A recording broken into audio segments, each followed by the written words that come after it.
Hello drummers and those aspiring to be drummers or those just curious about drums. Today I'm going to do another simple trick. I'm just kind of going through some of my simple ideas. I'm trying to look for something that might stick. Maybe one of these things will really help your playing. I find that, at least in my opinion, I think there's a lot of excellent content on YouTube.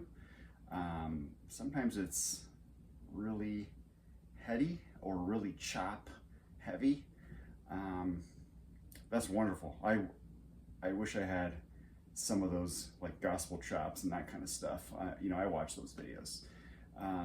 But there's also kind of a real world approach to actually playing and actually getting a gig. You are not Carter Beauford, probably, unless you're Carter Beauford. He's the drummer for Dave Matthews, by the way. He's the guy that can play the most complicated things and not make it sound like he's overplaying. Pretty much everybody else that might try to do that probably does sound like they're overplaying.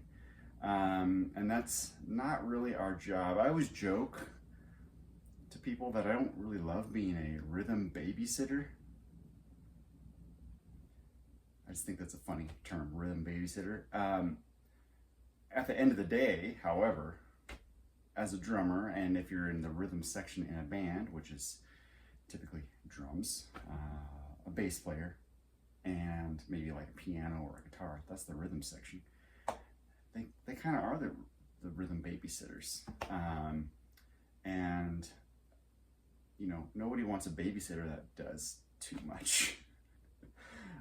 They just kind of you just want to keep things cool and collected.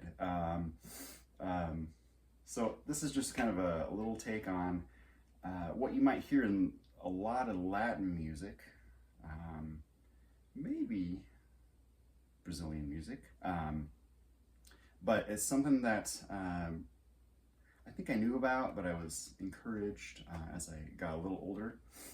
Very simple. And what I'm going to do is show you some of my really amazing instruments that I've procured over the years. So the first up I have is this egg shaker. Now you're thinking, wow, where can I get an egg shaker? I think it was maybe $2.50. Might have been. I think this one's a Cosmic Percussion. I don't know. I'm not sure when I bought it. The wonderful thing about this is I can put it in a pocket. I can put it anywhere. And if you need a shaker, you have it. If you lose your $2.50 shaker, it's not that big of a deal. You didn't lose your $50 LP dual chamber thing with whatever they've come out with these days. It's an egg shaker. So the basic shaking pattern, for lack of a better term, is you would hold it like this. Kind of see how I'm holding this like that. And you're accenting, it's 16th notes, so 1 E and a 4/4 phrase, 1 E and a 2 E and a 3 E and a 4 E and you're accenting the first and the fourth of each of those 16th notes. The 1 E and a 2 E and a 3 E and a 4 E and a 5 E and a, no wait, not 5 E and a, trick, 1 E and a 2 E and a 3 E and a 4 E and a, and if you start to hang out with people that are playing Brazilian music, as I've had the privilege of doing, and I am aspiring myself to, I play in a group, but I also, or have played in a group, and I also continuously am trying to learn how to sometimes unlearn North American habits in percussion. Some things they do in Brazil just makes my mind explode when you hear it. Maybe that's for another video. So basically you would hold your shaker like this, and then you do your 16th notes.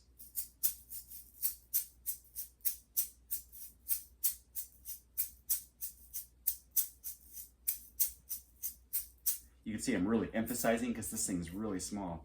I am throwing it forward. Well, I'm actually doing the pickup. 1E and a 2E and a 3E and a 4E. And I'm gonna actually, it's harder to emphasize it on this, but I wanted to give you an idea of, you know,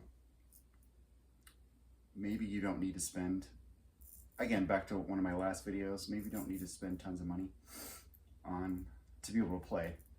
Now this is something you can make at home. Well, if you have some of these materials.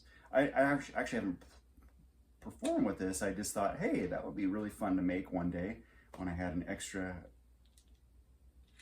mozzarella cheese container and I put some corn kernels in here. But you can actually see, well, maybe it's hard to see. If you're using one of these, you can actually see when you shake it.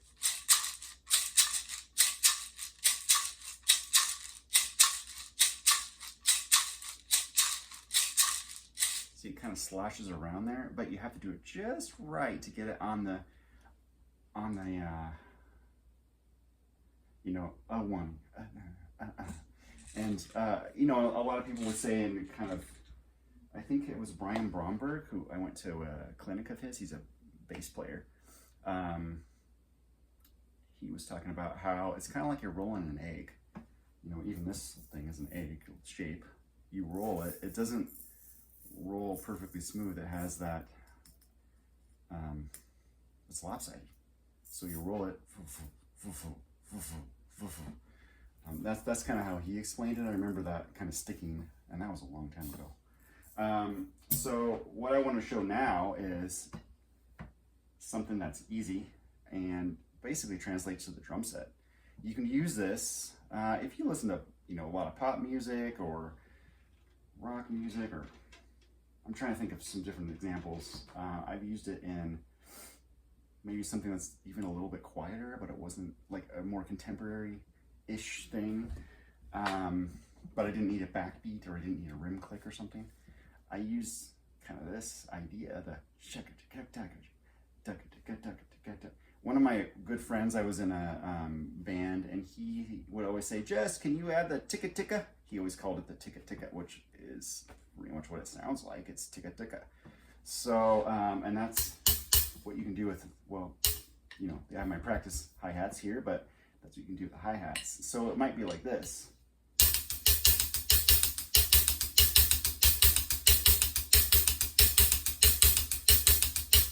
So I'm really kind of emphasizing it. You have to kind of listen around for, you know, where that might fit. Maybe just the two of us, Bill Withers. Just the two of us. I mean, maybe he doesn't need the backbeat at this point. Oh, there's the intro.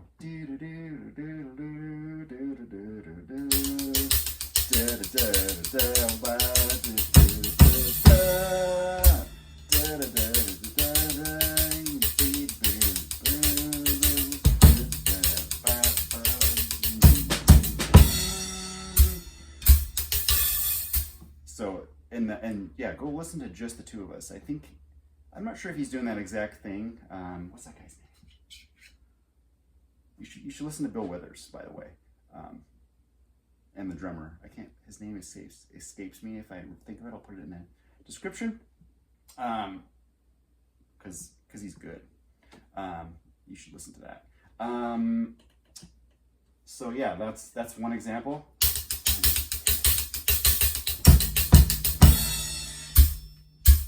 And then it'd be like, and that song, just the two of us. Something much cooler than that. So that's kind of the idea, is the, you know, taking this, putting it into here. 1E and a 2E and a 3E and a 4E and a 1E and a 2E and a 3E and a 4E and a 1. I've used that a lot, and I hope that helps you out.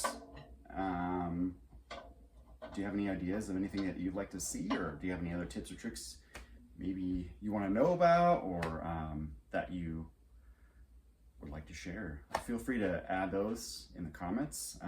Thanks for clicking in, as they say. I'm just getting started, as you can see, and it's actually a lot of fun just to talk about what you know, or what you're, it's continuous learning. This is a continuous learning opportunity for me and hopefully for you. So if you have anything, share it with me. And I hope you have a great day.